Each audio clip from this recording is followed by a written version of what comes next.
Silker 185. ¿Suicidio del piloto?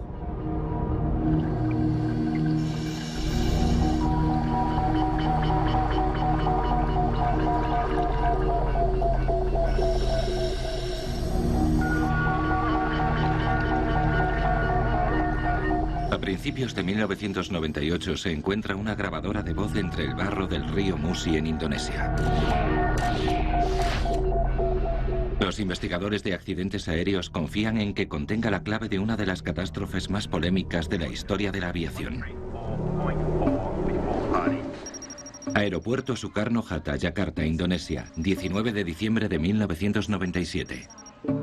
20 días antes, la tripulación del vuelo 185 de Silker se dirige por el pasillo hacia su avión, un Boeing 737, para prepararlo para el breve vuelo de vuelta a Singapur. Ya han completado el tramo de viaje de Yakarta a Singapur.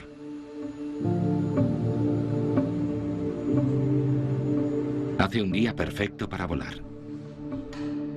El cielo del aeropuerto internacional de Soekarno-Hatta de la capital indonesia está azul con nubes dispersas.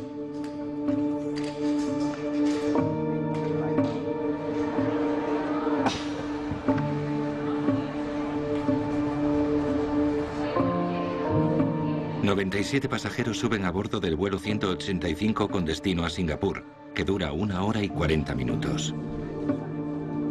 Hay pasajeros de 14 nacionalidades distintas. El más mayor tiene 77 años y el más pequeño 2 años. Se dirigen a Singapur en plena temporada navideña. Alerones. 5 grados, luz verde. La grabadora de voz revela que todo marcha con normalidad en la cabina. 004,7, comprobado. Preparado para despegar. Revisión de vuelo. Completa.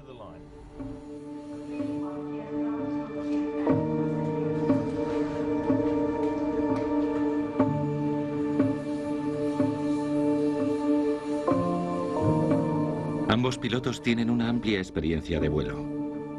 El capitán Su Wei-min era piloto de caza de las Fuerzas Aéreas de Singapur antes de pasarse a Silker. El primer oficial Duncan Ward tiene más de 2000 horas de experiencia de vuelo. El ambiente en la cabina parece relajado. Dame unos segundos para abrocharme el cinturón de seguridad de embarazada. No te preocupes, puedes tardar lo que quieras, pero no más de 3 segundos.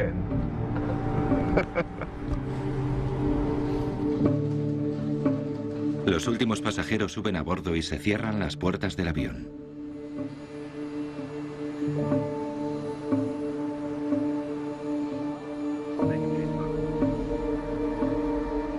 Los pilotos Su y Ward continúan con su conversación rutinaria mientras el avión recorre la pista. En cola y a la espera, Silker 185.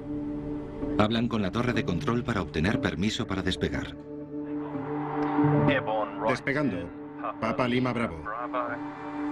Permiso para despegar. Silker 185. A las 15:37 horas obtienen permiso para despegar y poco después el vuelo 185 se encuentra en el aire.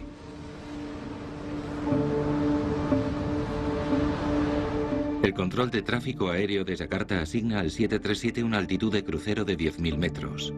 Y cuando el avión asciende a 6.000 metros, el capitán Su lleva a cabo la tradicional bienvenida a bordo.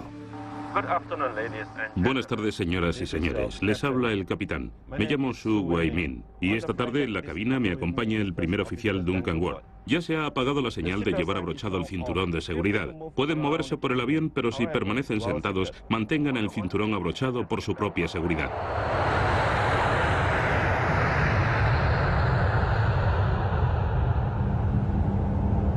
Las circunstancias del vuelo son las ordinarias. Bebidas. ¿De qué tipo? Tao Chui. Se les ofrece a los pasajeros y a la tripulación una comida ligera y bebidas. Los hay de huevo con mayonesa y de pollo. Solo un par, gracias. Un poco de agua, ¿quieres? Vale, gracias. Tras 28 minutos de vuelo,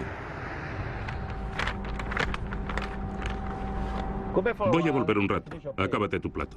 Eso hago. ¿Agua? No, gracias.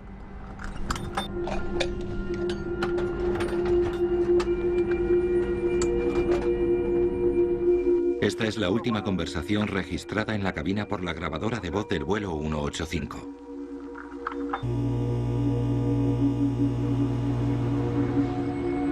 Pero unos 5 minutos después de esta última conversación entre el capitán y el primer oficial del vuelo 185, la torre de control de Yakarta graba otra conversación. Silkair está sobrevolando Palembang. No se sabe si el capitán Suya había regresado a la cabina en ese momento, pero es Duncan Ward quien responde a la llamada y no indica que haya ningún problema a bordo. Silker 185, recibido 134, 4 antes de Pardee. Apenas un minuto después, el radar indonesio indica un descenso rápido y acusado del avión.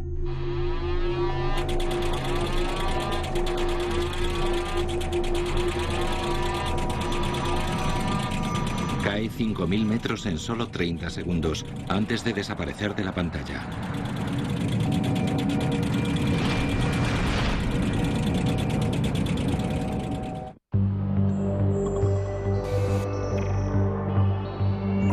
Los aviones están diseñados para no estrellarse, pero se estrellan. Y la labor de algunas de las mentes más brillantes del mundo consiste en averiguar por qué. Se trata de los investigadores de accidentes aéreos. Como investigador, intentas aclarar de forma positiva unas circunstancias trágicas. Mi objetivo siempre ha sido perfeccionar la seguridad de la aviación. El 19 de diciembre de 1997, el vuelo 185 Silker desaparece de la pantalla del radar durante un vuelo rutinario de Yakarta a Singapur. No se produce ninguna llamada de emergencia de la tripulación. Yo estaba trabajando y el avión apareció por ese lado. Hizo un sonido como un rugido y después dio un giro de 180 grados en esa dirección y se estrelló en el río con un gran estruendo y salpicando mucha agua. La aldea de Sukamayu está situada a orillas del río Musi, cerca de Palembang, en Indonesia. Esta tranquila localidad se ve conmocionada cuando el vuelo 185 se estrella a solo 100 metros del pequeño pueblo. Los aldeanos acuden de inmediato en sus botes, pero solo encuentran pequeños cascotes y restos de objetos personales. No hay ni rastro de las 104 personas que iban a bordo.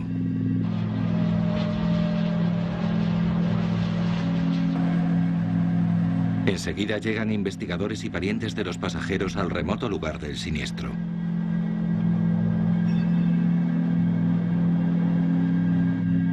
Todos tienen claro que nadie puede haber sobrevivido a tan brutal accidente.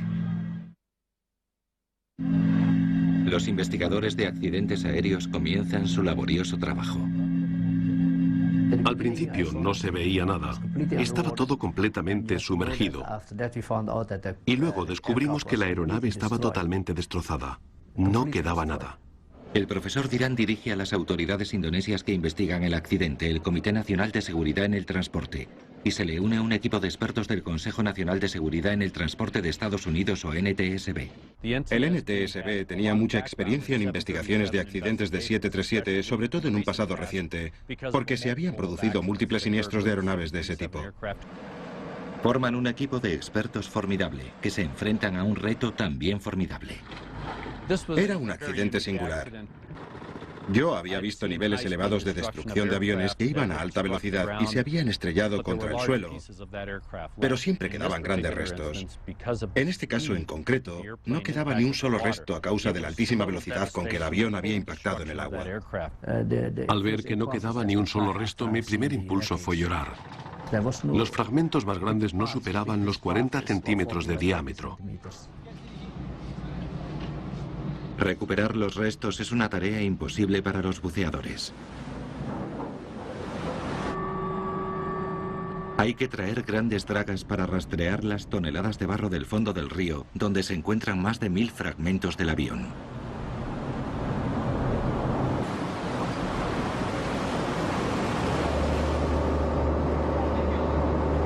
Cualquiera de ellos podría contener una pista vital. Los restos de importancia capital son la grabadora de datos de vuelo y la grabadora de voz de la cabina, las dos cajas negras que registran todos los detalles de cada vuelo. Si las cajas se hallan intactas, contienen un dispositivo denominado Pinger que conserva los datos durante 30 días. Por eso encontrar las cajas es una carrera contrarreloj.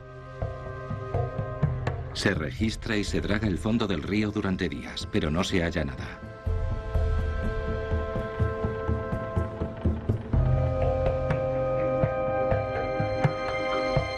Pero 5 días después del accidente se produce el primer avance.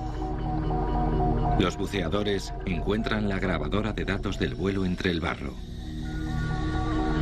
Y una draga halla milagrosamente la grabadora de voz de la cabina 15 días después.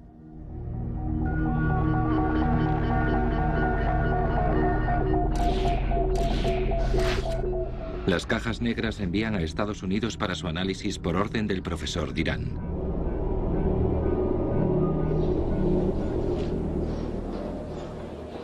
Mientras tanto, continúa la labor de reunir e identificar restos. Se recupera un 73% del total del avión, y los fragmentos comienzan a revelar información vital para los investigadores.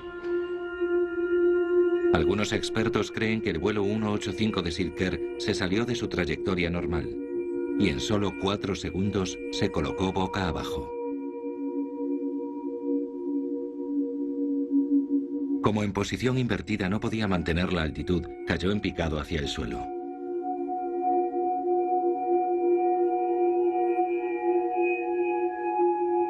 Cuando alcanzó la velocidad del sonido, se le desprendieron fragmentos de las alas y la cola.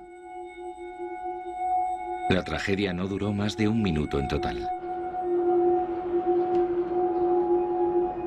Las investigaciones se centran en la cola y el timón del 737, en particular en una pieza del timón.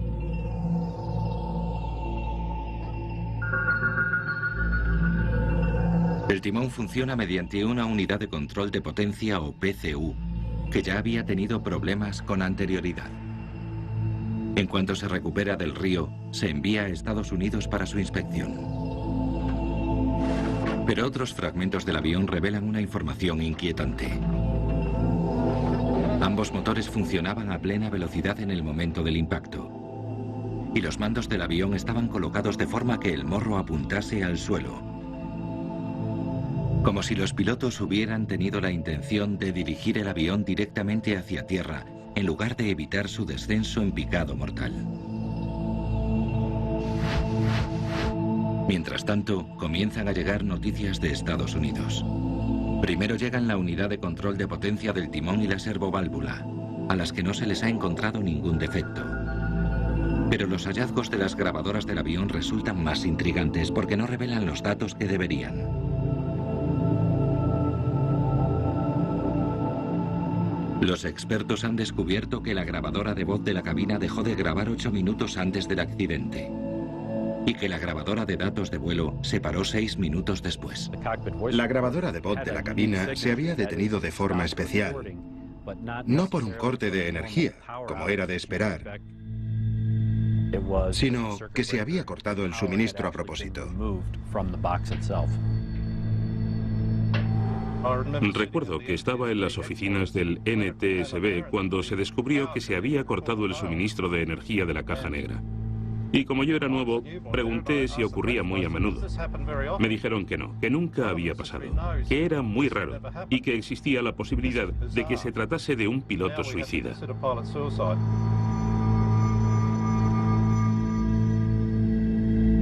Los investigadores se resisten a inclinarse hacia lo impensable. Lo primero que se investiga siempre en un accidente es un error del piloto. Pero en este caso, todo apunta a la escalofriante posibilidad de que el capitán Su estrellase a propósito su avión.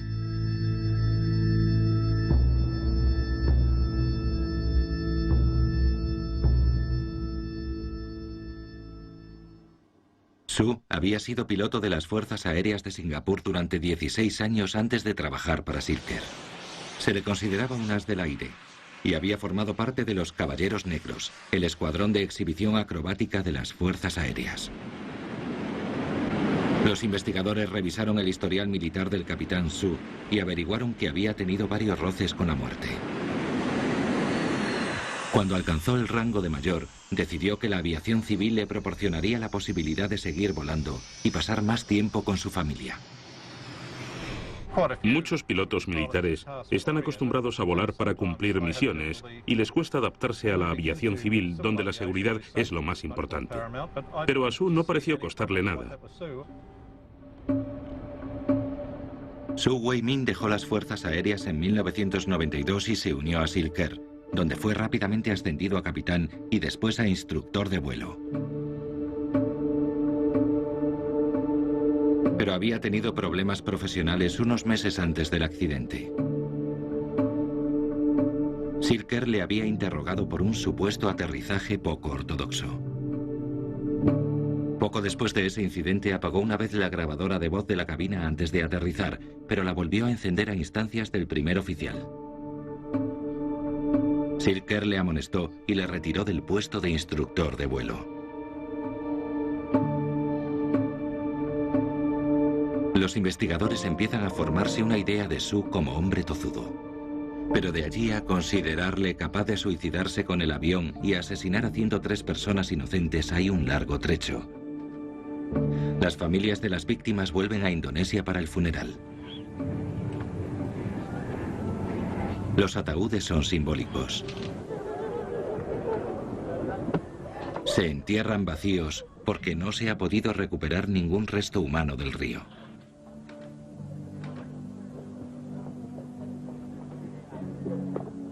El dolor de los familiares actúa como revulsivo para los investigadores. Las familias necesitan respuestas. ¿Qué le pasó al avión para acabar así? ¿Por qué tuvo que ser ese avión? ¿Por qué mi hija? La hija de Betty era Bonnie Hicks, una conocida modelo y escritora de Singapur que iba de vacaciones con su novio norteamericano. Aunque está desesperada por conocer la verdad, Betty no puede aceptar la teoría de un suicidio del piloto. No puedo creérmelo. No me lo creo. No se le puede echar la culpa en el juicio. En el nombre de Dios. Tiene mujer e hijos. ¿Cómo iba a haber hecho eso? Siempre cuesta racionalizar que alguien pueda hacer algo para perjudicarse a sí mismo y a los pasajeros que lleva a bordo. Pero aunque cueste creerle y se haga todo lo posible para demostrar lo contrario, llega un momento en el que hay que afrontar la realidad y aceptarla. Además de los problemas profesionales de Sue, los investigadores averiguan que se trataba de un hombre con dificultades financieras. La cuenta que mantenía Sue para especular en la bolsa había sido suspendida 2 veces antes del accidente y debía a sus agentes más de 80.000 euros. También circulan rumores de que había suscrito una póliza de seguro de vida que entraba en vigor el día del accidente por valor de hasta 2,6 millones de euros. De repente, la imagen del piloto empezó a rodearse de una nube negra. Las cosas empezaron a oscurecerse y se nos vino todo abajo. Empiezan a recomponer la imagen de un hombre desesperado, capaz de cualquier cosa y agobiado por la presión económica de un estilo de vida obsesionado con el dinero.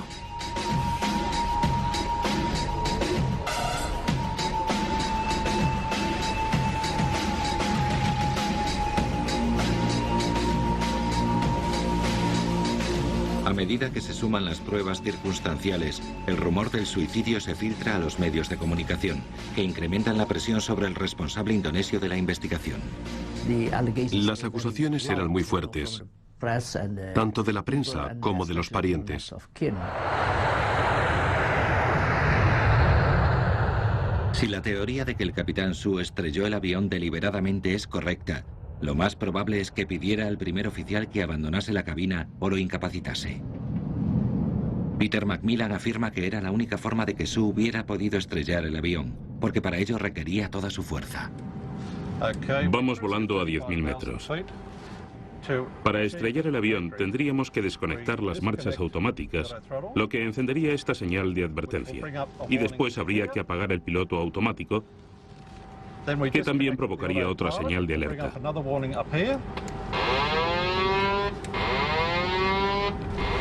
Después giraríamos el avión a la derecha y hacia abajo, con una inclinación del morro de 20 grados. Ahora el avión está casi invertido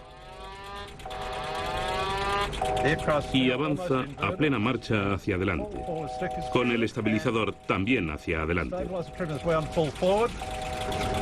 Y se nota la presión que tengo que soportar. Si lo suelto, se recuperará solo. La velocidad vertical se sale del marcador y la altitud se desploma.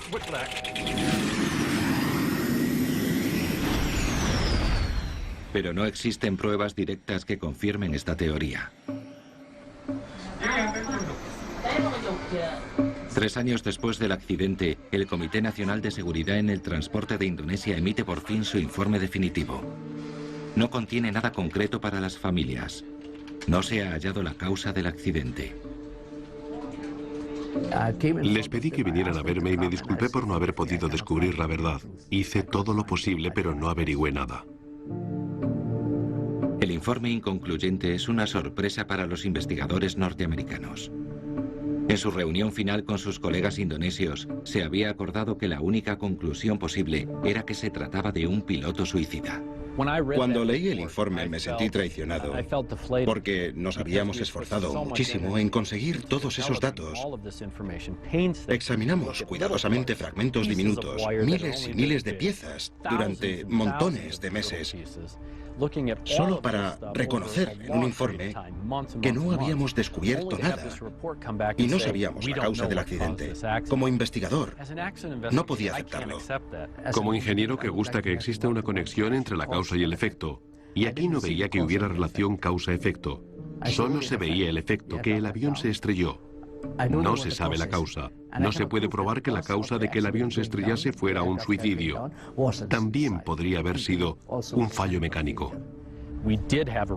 Existía una razón que identificamos como un acto intencionado. No era un problema mecánico del avión ni una causa desconocida. La conocíamos. En el informe se incorporan y se publican en una página los comentarios y las réplicas del organismo investigador estadounidense frente a su homólogo indonesio. Es un hecho sin precedentes. En lugar de aclarar la colisión, el informe provoca aún mayor confusión entre los familiares de las víctimas. No podían entender que hubiésemos tardado tanto tiempo y gastado tanto dinero en tantos expertos para no averiguar nada. Así no podían olvidarse de lo ocurrido ni justificar en su fuero interno por qué sus seres queridos habían muerto. Vinieron muchos expertos solo para decirnos que no sabían nada.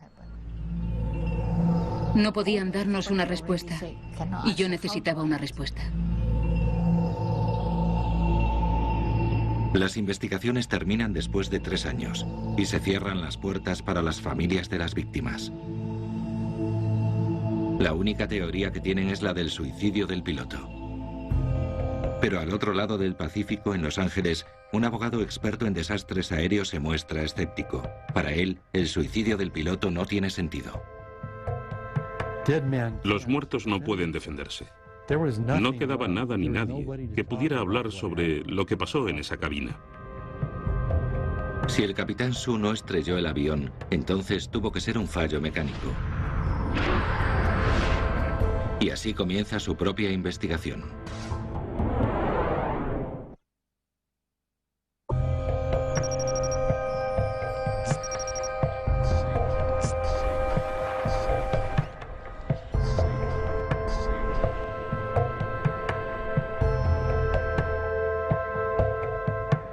El abogado de Los Ángeles, Walter Lack, no cree que el piloto del fatídico vuelo 185 de Silker estrellase deliberadamente el avión matando a 104 personas. Hay formas mucho más fáciles y seguras de estrellar un avión. Podría haber expulsado todo el combustible y se habría caído en cuestión de segundos. Podría haber hecho muchas otras cosas. No hizo lo más apropiado si quería estrellar el avión. Y comienza su propia investigación por encargo de las familias de 32 víctimas.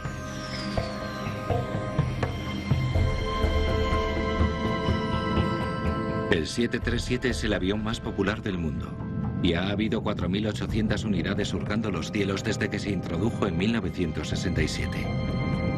Pero a veces ha sufrido problemas.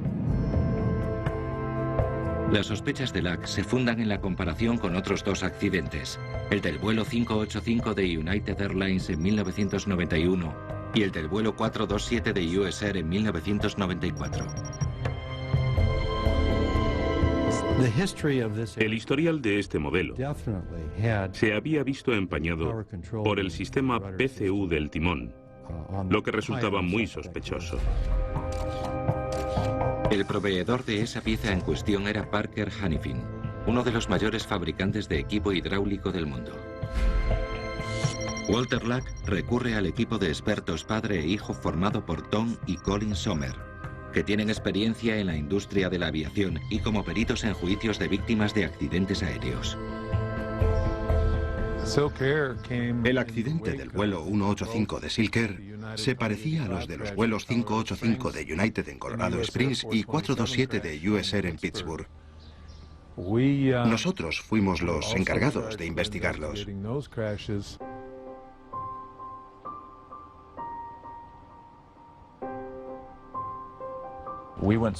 Desarrollamos animaciones de vídeo basadas en la trayectoria de los vuelos y los datos del radar. Comparamos unas animaciones con otras y las similitudes eran notables. En los casos de los vuelos 585 de United y 427 de US Air, la NTSC concluyó que la causa más probable del accidente era un problema de la unidad de control de energía del timón o PCU. Aunque ambos accidentes habían ocurrido durante el aterrizaje, los Sommer están convencidos de que un fallo similar de timón provocó que el avión de Silk Air se escorase y cayese en picado desde su altitud de crucero de 10.000 metros. Los pilotos de 737 están informados al respecto y el manual de vuelo indica cómo reaccionar en caso del fallo del timón. Tanto el capitán Su como el primer oficial Ward habían recibido formación adicional al respecto. En un simulador el piloto sabe que se va a producir y sabe cómo tiene que reaccionar.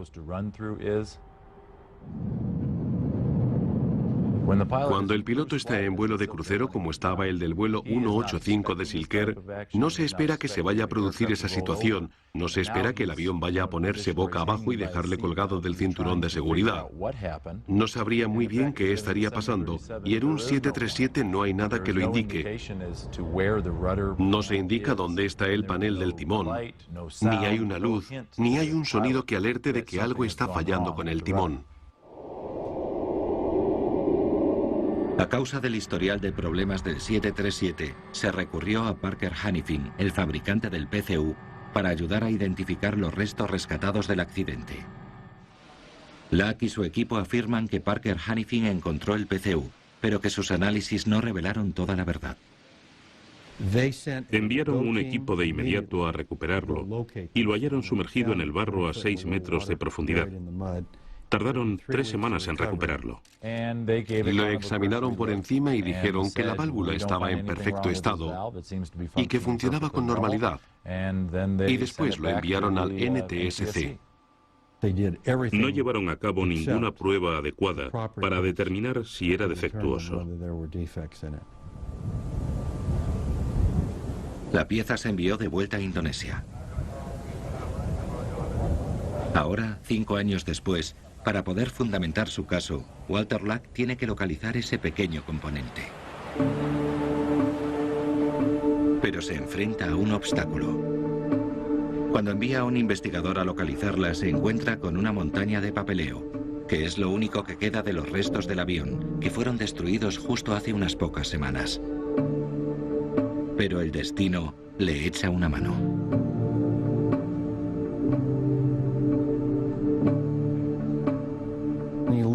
Nos enteramos de que en el NTSC había una caja fuerte.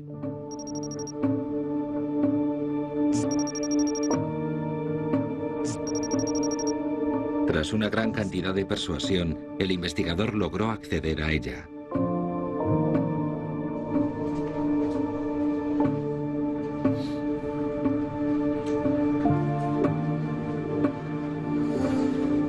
y encontró un único resto del avión de Silker. Y no era precisamente un resto cualquiera. Se trataba de la servoválvula en la que se centraba nuestro caso. El hallazgo del PCU supone un avance importante. Es la única pieza entre miles que necesitaban los investigadores. Solo tiene el tamaño de una lata de bebida y es el único resto que queda del 737 de Silker. Esto es una servoválvula concéntrica dual, como las que fabrica Parker Hannifin. Dentro de la válvula hay dos tubos insertables. El primario tiene dentro unos pequeños conductos que contienen el líquido hidráulico. Y el secundario, que también se saca de dentro, contiene asimismo unos pequeños conductos. Esta válvula forma parte del sistema hidráulico del 737. Cuando el piloto pisa un pedal, un impulso hidráulico recorre todo el avión hasta llegar a la válvula que activa el mecanismo del timón y lo gira a un lado u otro. El movimiento de cada uno de estos tubos en cada dirección es solo del grosor de una moneda. Y para mover la superficie entera del timón de un Boeing 737, esta válvula tan pequeña solo se mueve 45 milésimas de pulgada en una dirección u otra. Este aparato de precisión lleva un mecanismo de seguridad empotrado. Si uno de los tubos falla, el otro asume su función. El problema es que si el tubo secundario se atasca, el timón se bloquea y los pilotos no pueden volverlo a colocar en posición neutral.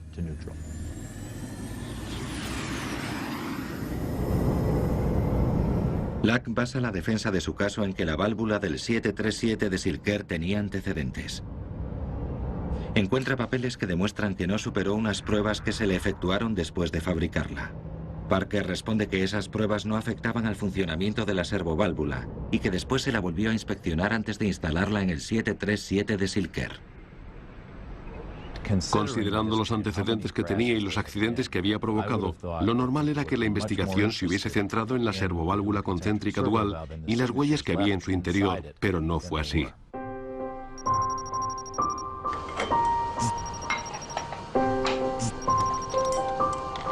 Una vez que se ha recobrado el PCU, se envía al laboratorio Max Swain de Florida, especializado en ingeniería, para someterlo a más pruebas. La pieza se examina con un microscopio de escaneo de electrones que permite una mayor amplificación, profundidad de enfoque y resolución que un microscopio de luz convencional. No escatimamos gastos ni tiempo para demostrar que algo es verdadero o falso. Porque muchas veces acabamos declarando en juicio y cuando te enfrentas al sistema judicial más te vale tener las espaldas bien cubiertas porque los interrogatorios pueden ser muy duros. Esta pieza se termina virtualmente a mano para conseguir un acabado lo más pulido posible cuando se envía a Boeing. Pero la acusación afirma que en el proceso de fabricación se pasaron por alto ciertas irregularidades del metal. Estos grumos microscópicos parecen insignificantes, pero según Colin Sommer, el experto contratado por Walter Lack, el destino de todo un avión de 56 toneladas puede depender de esas pequeñas impurezas del metal. El problema al que te enfrentas cuando se trata de piezas de una tolerancia tan baja y un encaje tan ajustado es que tienen un nivel de intolerancia muy sensible a cualquier tipo de impureza que atraviese el sistema. Cualquier pequeño tipo de desconchado del metal, de grumo o de imperfección de la fabricación tiene un impacto enorme en la tolerancia de las piezas de estos tamaños.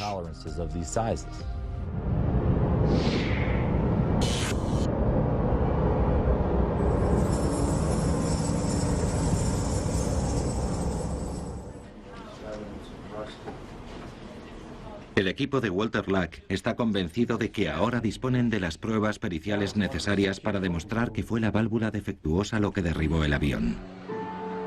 Pero todavía existen pruebas que apuntan al suicidio que Lack espera poder refutar. Si fuera a haberse suicidado, ¿por qué no lo hizo a la ida? ¿Por qué esperó a la vuelta? Tenía a su mujer esperándole en el aeropuerto. Lo último que le dijo fue que pasara a recogerle a las 4 de la tarde, porque llegaría hacia las 4 menos cuarto.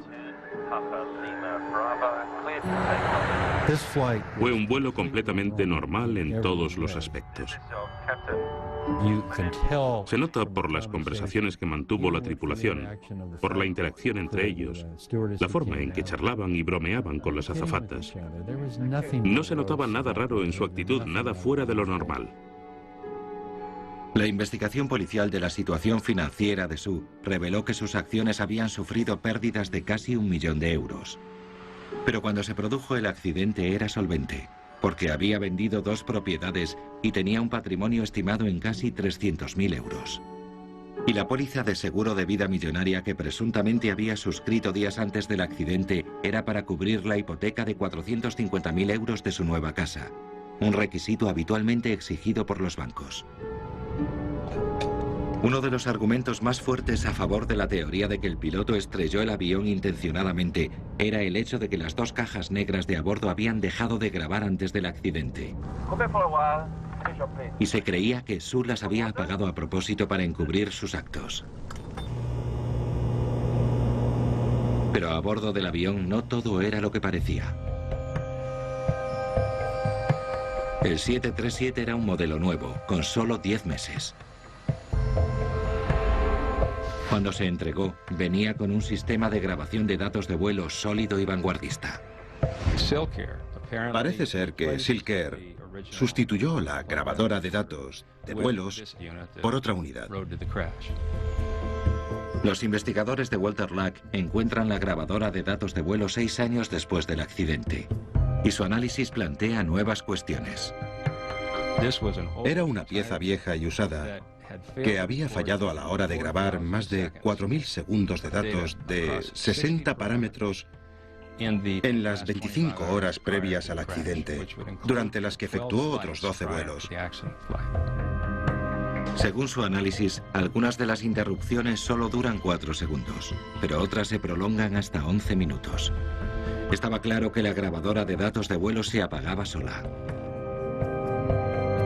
Para Luck y su equipo, la acusación de que Sue se había suicidado y había matado a 103 personas inocentes se iba desvaneciendo rápidamente. Lejos de estrellar el avión intencionadamente, Sue y su copiloto habían hecho todo lo posible para evitar el accidente en los últimos segundos. Seguramente el piloto y el copiloto intentaron tomar todas las medidas necesarias para las que habían sido entrenados con el fin de averiguar lo que estaba ocurriendo y tratar de corregirlo. Uno de los descubrimientos demostraba que el motor del avión funcionaba a plena potencia cuando se estrelló contra el suelo. De hecho, esas eran las instrucciones del manual de vuelo de Boeing para casos de bloqueo del timón. Pero en el caso del 737 de Silk-Air, parece ser que se dio la vuelta en menos de 5 segundos y ya no se pudo hacer nada. Y con eso ya bastaba para acudir al Tribunal Superior de Los Ángeles. A lo largo de 6 semanas, el jurado se familiarizó con la formidable cantidad de pruebas que aportaron tanto el bufete de Walter Luck como los expertos del fabricante Parker Hannifin.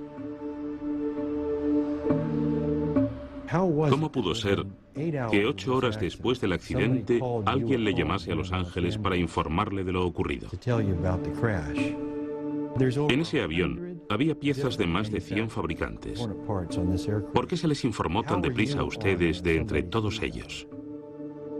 El 737 tiene un historial significativo de movimientos del timón sin previa orden. ¿Por qué falló el suministro de energía de ambas grabadoras de datos? El suministro de energía en realidad se había sacado de las cajas. Si uno de los pilotos de la cabina inutilizó deliberadamente las 2 cajas negras, ¿por qué no inutilizó las 2 a la vez? Me está diciendo que quiere que este jurado se crea que han fabricado 5.100 servoválvulas y nunca ha fallado hallado ni una? Hemos demostrado que hubo una interferencia entre el segundo tubo y el receptáculo de la válvula. Y en 3 o 4 segundos alcanzó los 90 grados y ladeó por completo el timón. Creo que no puede estar más claro. Un descenso con esos parámetros requiere una intervención intencionada del piloto. Lo más fácil es echarle la culpa al piloto.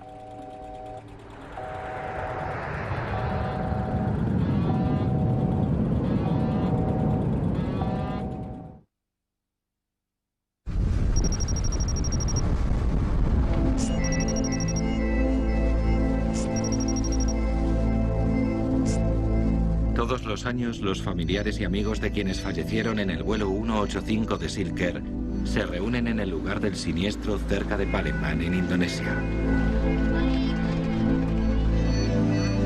Las familias han desarrollado una relación con los aldeanos de Sukarno que fueron testigos de la tragedia.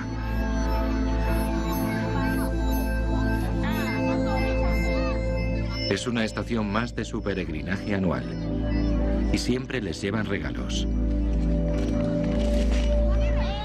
Sé que la gente del pueblo es muy pobre y siempre les traigo regalos. Los niños no tienen nada y me gusta hacerles felices. A Bonnie también le habría gustado que lo hiciera. Que algo bueno surja de la tragedia forma parte del proceso de aceptación de lo ocurrido.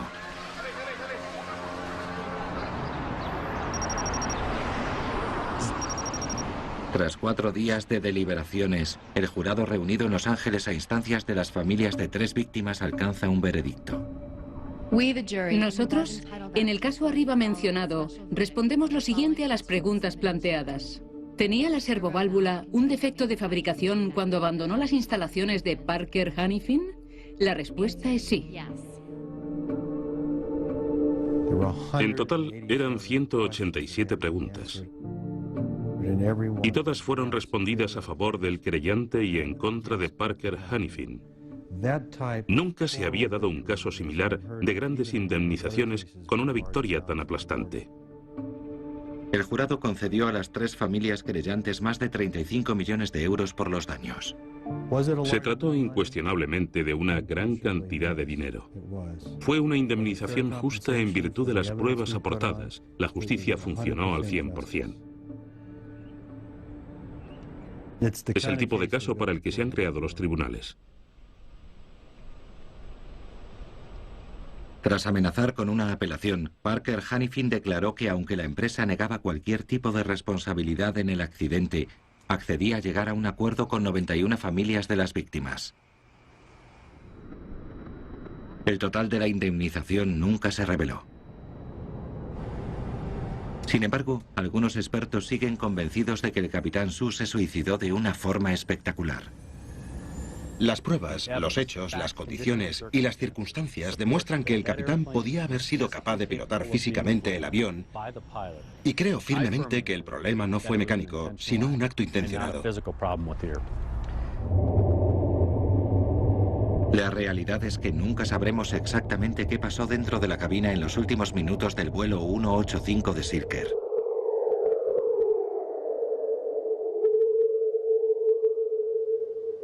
Pero tras una serie de incidentes con timones bloqueados en 737, la Administración Federal de Aviación ordenó que todos los aviones de ese modelo, miles de ellos, sustituyesen las piezas originales de control del timón por un nuevo sistema con un diseño de seguridad reforzada antes del año 2008.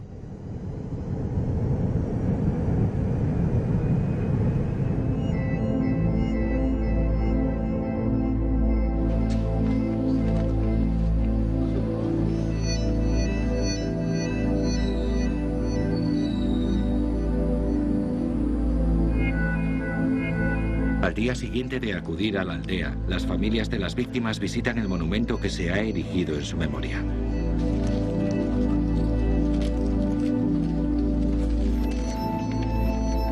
Es un momento de contemplación y comunión con los seres perdidos.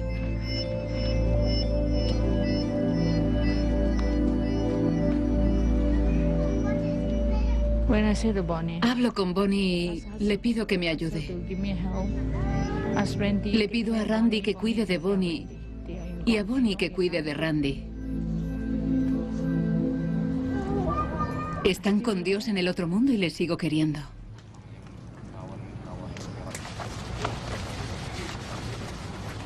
Para Betty, las indemnizaciones no tienen ningún interés. No me ayudan a sentirme mejor. Estoy muy sola. No tengo esperanza. Ya no espero nada de la vida. Me da igual que me hayan dado 10 o 20 millones. Yo estoy sola igual.